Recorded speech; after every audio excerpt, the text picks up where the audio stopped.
Hey there, here's how to change how long it takes for your LG Smart TV to power off automatically.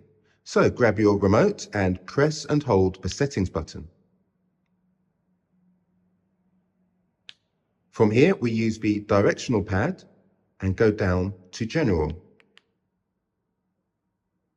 Once here, go across and down and keep going until you get to Energy Saving. Next, we go right. Then, second option, Auto Power Off. Mine's currently set to 2 hours. Let's go across and see the options. We have off, 2 hours, 4 hours, 6 hours, and 8 hours. So simply select the time in which you would allow your TV to be on before it auto powers off.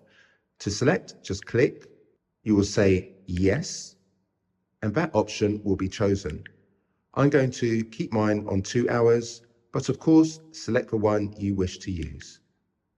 So I hope that's helped you change the auto power off settings for your LG Smart TV.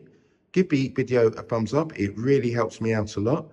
And feel free to check out my channel where I have some more LG videos. And if you feel like you want to, subscribe. Thanks very much for watching my video, and I wish you a great day ahead.